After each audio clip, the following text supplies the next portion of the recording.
Hi there, my name is Debbie, and this is the first edition of Spooky Knit.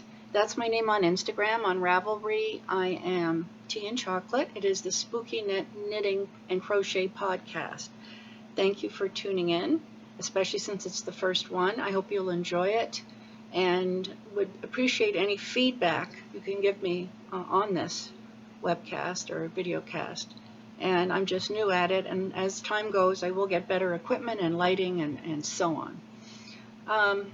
The reason that I want to call it Spooky Knit is that I am a medium, and I work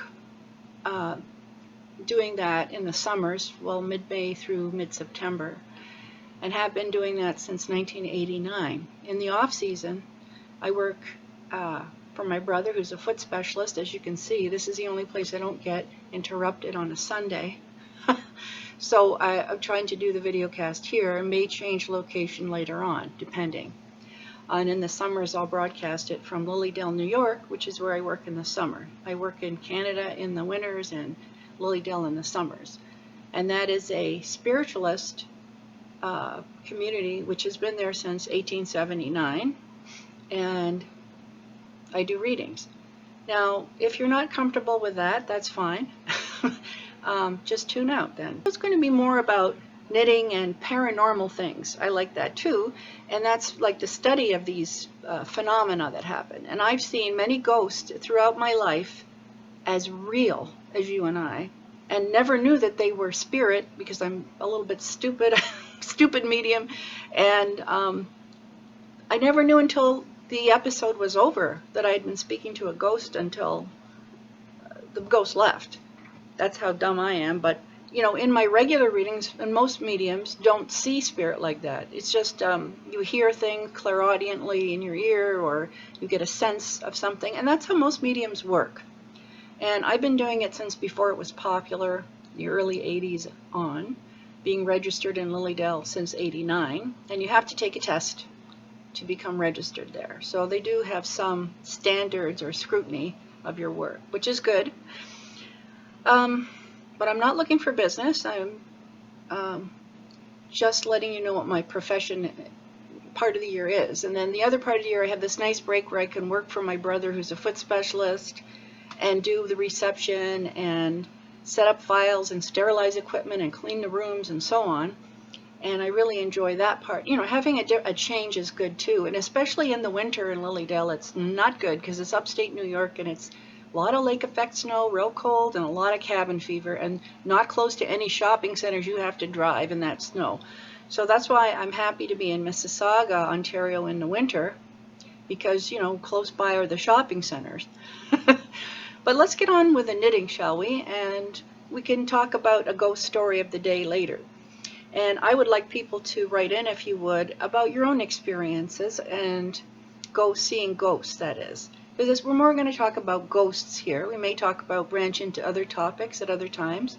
But to start with the knitting, I don't have any crossed over to the other side projects. That means FOs. That's my, they haven't crossed over yet. But I do have some transitions. And those are things on the needles. And so I'll just go into that a little bit. And I've been knitting since I was quite young, but never really became an expert knitter. So, you know, that's a good 30 plus years, but not, I've recently in recent years become more, you know, of a knitter, although because of working I'm not prolific, but that might change, I'm hoping. Right now I'm working on a hat for myself, and a lot of my projects are not for me, so it's unusual. And this is the worm hat, and I know a lot of you have made this. And I love the colors, and I'm using some yarn that isn't a yarn snob would not like, let's just put it that way. It's Red Heart Boutique Treasure, which is an Aran yarn, 10 ply, and it's darn, I didn't get the colorway, and I don't have the ball band, but as these shows go on I'll get better. And I used a 2.5 millimeter needle that I'm using on this, and it's a Knit Picks 40 inch, so I'm doing it kind of like a magic loop, I guess you could say. I really should be doing it on a 16-inch needle. I don't know why I did this, but I was using, I believe they're called signature wooden needles, the round needles, and they snapped. I have strong hands, and I'm sure most knitters do, and some people love those signatures, but I can't work with anything that isn't metal, I don't think, because I snap it. My hands are brutal. And I'm getting a little arthritis in my right hand. I've got a nodule there, which I wish they could remove. But so I'm not happy about that. So I just turned 60. I think I'm going to have to really start with watching my health and taking care of myself better. You know, I'm pretty good, but it just is upsetting as a knitter to find out you have that arthritis. So if anybody else has that experience out there, if they could let me know. So my equipment isn't good, as I said. I'm going to get better at equipment. Now part of this hat, I'm using this purple yarn. It looks blue on this camera because I don't have good camera yet, but it's beautiful royal purple, and I got it in Italy. And the ball band I can't find, but I went to Italy in 2013, and my boyfriend and I toured around Venice, Florence, and Rome. We were so lucky. And I'm using that Italian yarn. If I can find the ball band, I'll put it in next video. I'm doing it in between these purled rows, knitting this beautiful royal purple. So it goes well with the boutique yarn, and it'll be a nice hat for me. It's very warm, and I understand we're just going to get some freezing weather shortly up here in Canada. Today being Sunday, January 10th. And we haven't had a lot of snow, but I think that's going to change in the next 3 days. Although we never have as much as Buffalo, New York area, where Lilydale is 40 miles south of Buffalo, southwest, near Lake Erie, and boy, does that get a lot of snow. And so what I would also show you was another project which is in transition, which some other people call hose. And this is, again, if you're a yarn snob, you won't like this. I'm getting better at picking out, I'm transitioning myself into using better yarns. And I'm starting out with knit picks. I know I'm going to go beyond that and get into the indie and the hand dyed and so on, because there's some beautiful yarns, and I've been watching everybody's podcasts, which I'll mention a bit later. But this is the sachet, Red Heart sachet yarn. And I believe it's the platinum colorway, but it's many colors, sparkly of different neutrals.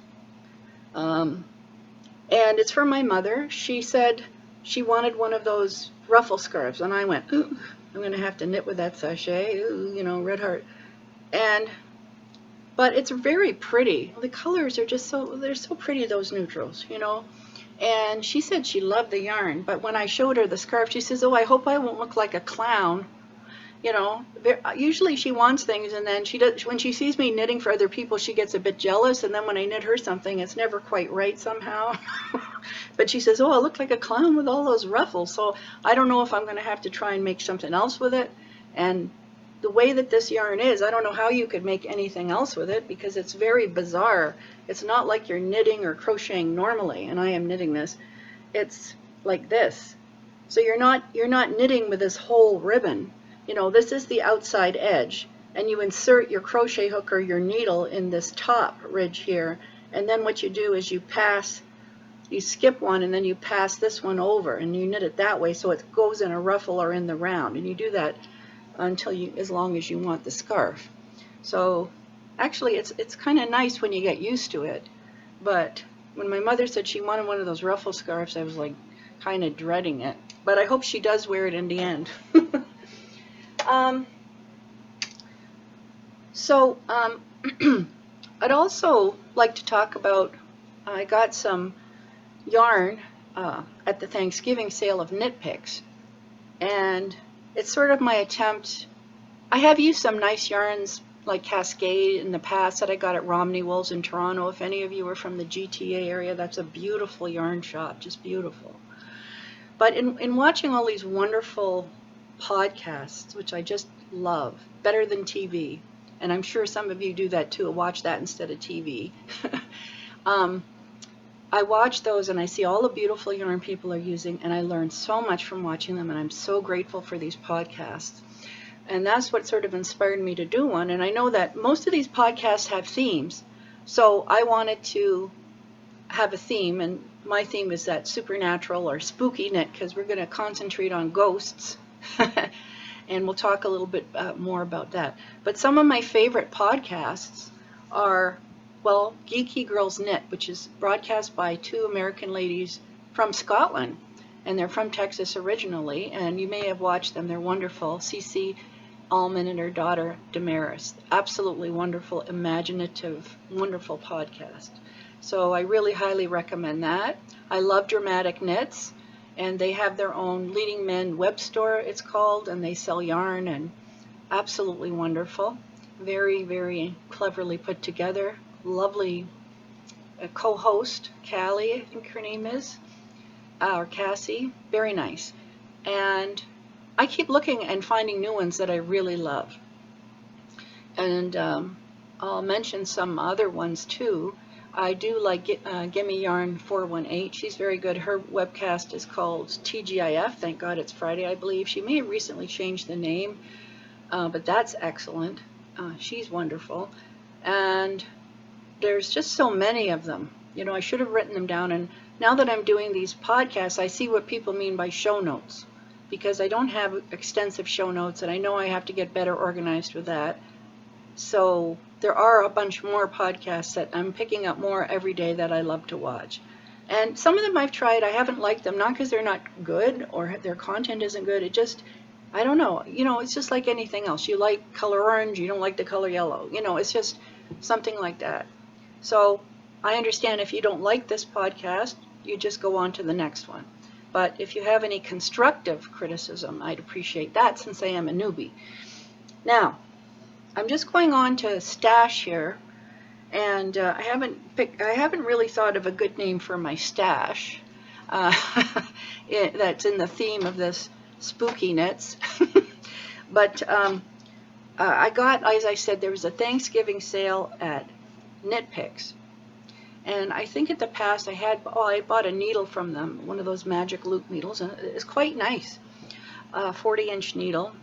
So I thought, I thought that I will try getting some yarn. And I do want to get back into sock knitting. In the 90s, I started sock knitting, even 2 needles and all this, but I stopped because it took so long. And but there's so many beautiful patterns, and I see so many of you knitting these wonderful socks, and there's so many good patterns. So I got this Knit Picks Stroll Tweed, North Pole Heather, this one's called, and I want to cast on some socks for that this new year. It's 65% superwash merino wool and nylon, and it's 10% Donegal tweed, fingering weight. So it's 231 yards, 50 grams. So I have 2 balls of that for some socks. I also picked up from the sale some Knit Picks Wool of the Andes tweed. I love flecked yarn. I think it's so pretty. And these are 110 yards each, which isn't a lot. And I got the heather color and the claret heather. One of them is marine heather. This is marine heather. It's a little more turquoisey than that. And this one is the claret heather, which is like it's kind of a beautiful purple. So I may do another hat for me in this color. I did try something with it and then I stopped, so hence the ball bands aren't there. But the marine heather, I made a hat for a friend for Christmas, and if I can learn how to edit, I will post that hat there. It's on my Ravelry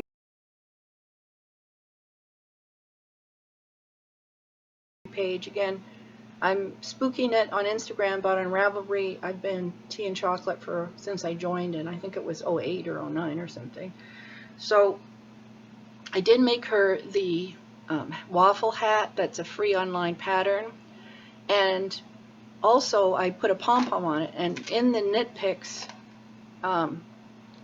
Thanksgiving sale, I picked up some of the clover pom-pom makers, And I'm so happy with these. It's so amazing. You know, since you're a little girl, you're taught you cut out in cardboard those round things, and then you go around. You get two cardboard round things with a hole. So, and it was so much work. Anyway, these are. I made a beautiful pom pom, and if I inserted that hat properly, you'll see that pom pom. So that was a different size one. I must have left that at home because I had opened that package. But I'm going to make all the sizes. I think I used this one because this package is open. But they have, I think I got all the sizes they carry. And I'm just thrilled with those. So I'm going to do a lot of pom-pom hats. I actually want to make the Vermonter, which is a free pattern on Ravelry. It's a beautiful, super bulky weight. I have to find the yarn for that. So these are some ideas that I'm working on. Also, at the Thanksgiving yarn sale at Knit Picks, I ordered also the new Hawthorne fingering. I guess they've had it before, but it's a special sale, and that's pretty true to life. Confetti speckle. I just love that. And I can't wait to buy this type of yarn from indie dyers. That's going to be fun. But it's Hawthorne fingering, confetti speckle, 80% superwash fine Highland wool, 20% nylon or polyamide, 357 yards, 100 grams of fingering weight. So the price was, I think, $11 or something, and so that it's, you know, pretty reasonable. I guess that's why people buy a lot of stuff from Knit Picks, because it is reasonable and it's, you know, it's pretty nice quality. I was out at Michael's, I guess, in the States. I apologize, it wasn't Michael's, it was Joann's Fabrics. And of course they have yarn. And I like to do my yarn shopping in the States because I find their prices sorry, are much better. And I don't know about indie yarn. Indie yarn I'm going to buy up here, you know, but to support the Canadian indie dyers, I will be doing that, and as well as American. But I bought some Patton's Croy socks, FX it's called, and I love this color, loved it, and I thought I'd make my boyfriend a pair of socks. We'll see how that turns out. I just love it. It looks sort of like Scottish or something, plaids, or I just love the colors. It's 75% washable wool and 25% nylon, and it is 50 grams, and it's 166 yards. I don't like metric. I am originally from, well, I was born in England, raised in Canada, and then become a U.S. citizen as well. So I'm a dual citizen of Canada and the U.S. And Canada became metric after I graduated from high school. And it's like, I don't understand metric, I'm sorry. And I just can't learn it. I don't know what it is. I'm not good with math or numbers anyway, and I'll be darned if I'm going to change over now. But I understand everything in miles, and so in the States it's okay because that's what they do. They're not metric. So I'm sorry anybody who's European or Canadian that's into that metric system. But I'll try in future to read out the grams and all of that, and meters maybe, but it doesn't make any sense to me. Now, I also have an idea to make some socks out of this, and I sort of started some, but I pulled it out. But it's a beautiful Regia yarn, you know, Schockenmeyer, I think they're called, company. And I went to the Toronto Sewing and Needlecraft Festival last year, and they gave me some for free, not this one, but another one. And out of that other sock yarn, I made a nice sock hat for my sister-in-law to be. But this one I thought, ooh, it's called Active, and I think it was fairly new at the time, this type of yarn. But it's a double DK 8 ply, and it's 137 yards, 50 grams, acrylic wool and nylon, and it's got a special Outlast component. It's called Outlast, so it's supposed to regulate the temperature of your feet so you don't get overly cold or overly sweaty. So since I have sweaty feet and don't like wearing socks, you know, I thought this would be nice for a pair of socks for me. So these are some of the things that I want to do in the new year, some of these projects that I've mentioned. I think that's about it, but on the knitting front. I am also currently crocheting an Afghan that I've made before. Uh, it's called the Irish Lattice Afghan, and it's in my project because I completed one which was navy blue and cream, and my boyfriend snapped it up. And I'm doing my girlfriend loved it down in the States, Paula, and so she asked me for one. So I've been making her in a rose. I believe it's the big pounder Caron, you know, that you get those big pounders of Caron yarn in rose and cream. So it's the Irish Lattice Afghan, and if I can insert that, I will. So I'm sort of right now going between the scarf, the ruffle scarf, and the Afghan. So I'm not having nice wool experiences at the moment because that's basically all acrylic or novelty yarn. But you know, they're gifts or they're things for other people, and I usually give everything I make away. And it's rare for me to keep anything, but you know, one of my goals this year is to make a sweater for myself. I don't think I've ever done that. And I would love to make a raglan sweater because I have big shoulders and I want a slimming, like on the shoulder look more. So I'm going to look around and see. So anyway, we can go into that segment now of we were going to talk about paranormal activity, specifically ghosts. And you know, ghosts are basically earthbound spirits. Okay, so when they cross over, for whatever reason, they don't go to the other side immediately. They are kind of agitated, or there's unfinished business, or they want to communicate something to a loved one before they pass into the other side, or heaven, you could call it. We call it the spirit world. And so that's why they're called ghosts. And in religion, spiritualism, they don't like that word and they don't use it. But the reason I use it is there's an excellent book by Mrs. I forget her first name, Winkowski. It's fantastic. When Ghosts Speak. If you can get your hands on that book, if you're interested in this subject matter, there's a lady that is a fantastic medium. And what happened with her is her grandmother, who is from Italy, would take her to funeral homes as she was little, and her grandmother was gifted. And she could hear the spirits at the funeral home giving last details to people where the paperwork was hidden, or this or that, or messages, unresolved issues. And this child accompanied her grandmother, who later became, you know, Mrs. Winkowski. I feel bad I don't know her first name. I'm sorry. That should have been in the show notes. Next week it will be. I think it's Anne. But she's taught at Lilydale. She has taught a workshop, and I hope she comes back. But so she would go to the funeral homes with her grandmother, and grandmother was known in the community for this. So people sought her out, invited her to the funeral home to see if the departed had any last messages and so on. So it turns out that Anne Winkowski could actually hear and see the ghost, and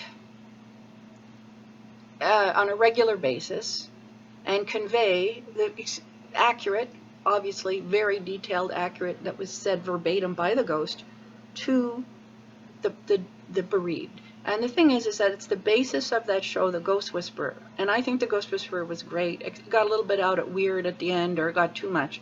But I don't think that was so much based on Miss Winkowski's. All of them were based on her experience. But it was a very good series.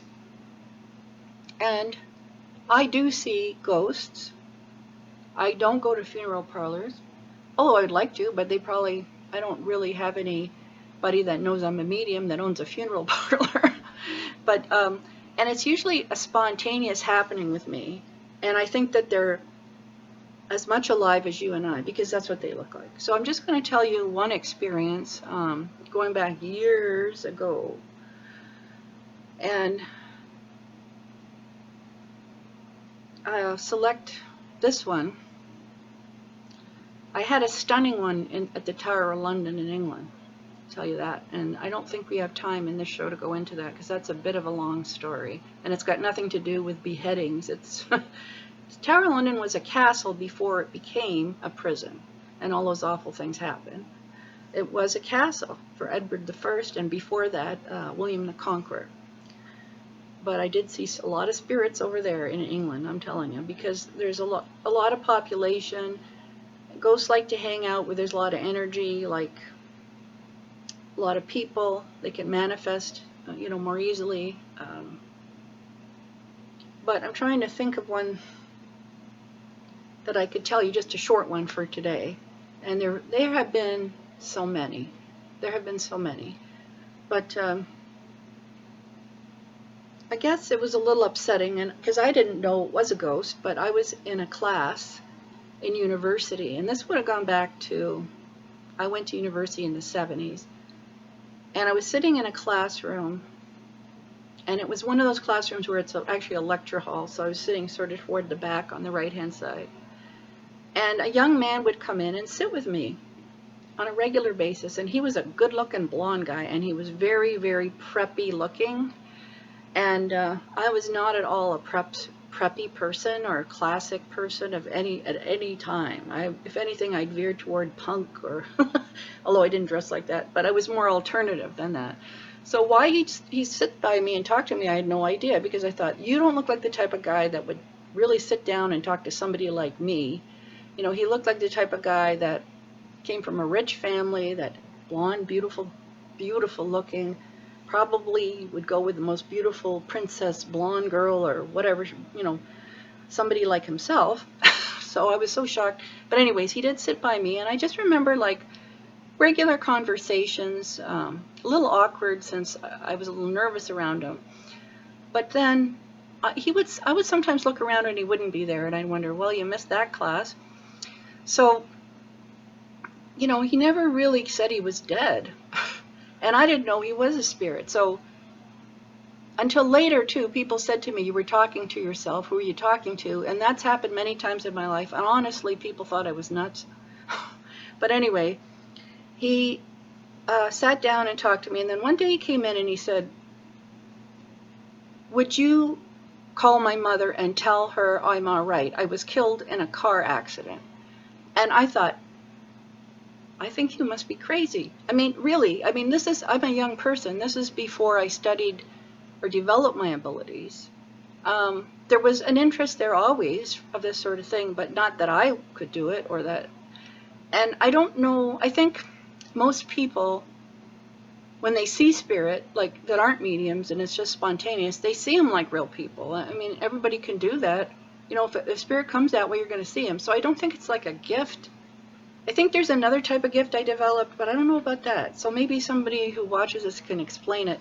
They may have had those experiences. And like I said, if you have any stories on ghost sightings that you would like me to know, I will speak them on the show. I'd be very happy for you to share any of your experiences with me. It'd be nice to know I'm not the only one. I mean, I know there's a lot of people who've seen them, but it's hard to get to talk to someone who's had this type of experience. Anyway, I thought, wow, that was the last time I saw him. And I remember him saying, well, can you do that? Can you do that? Kind of, can you do that at least? And it's like, gee, and I didn't know he was dead. And then I never saw him again. But I swear to you, he was like as real as you and I. And like I said, I have many of these stories. But I mean, when you're 22 and something like that happens, and it happened again when I was in university, and it was even worse because it was a murder victim. I don't want to really start off this new webcast with that story, but we can go on about it another time. I think the next time, though, I'll talk about the Tower of London experience, because that was quite something. Again, if you're not into these things, then that's fine. Just move on and don't leave hate mail or anything. I've had hate mail. When I first started in mediumship, there was a lot in Lilydale. People would leave Christian pamphlets, you're going to hell, and things like that. But it never bothered me because I know that's not true. And, spiritualists believe kind of you go to the hell of your own making if that's what you want, and you have that kind of low consciousness. But usually it's not like that. I like Sylvia Browne. I know a lot of people criticized her and she had some flubs, but we're not always 100% accurate. And I love her books about the other side. And I thought she was very good. And she got in trouble on a talk show because she told a mother her son had passed, and he actually hadn't. But she said to her, he's with Michael, and that was his abuser that had kidnapped him. And I forget the name of the young boy, but it was a famous case. But she actually gave the name of the guy that kidnapped him. I think she was just trying to save the mother some pain. And sometimes when you're a medium, you really shouldn't, but sometimes you let your own feelings get in the way of the message, and you shouldn't do that. But we all do it because we're all human.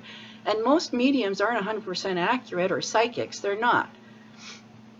And at some point, we're going to clarify psychic and medium probably next week again. And as I said, I'll be more organized next time. This is my first go at this.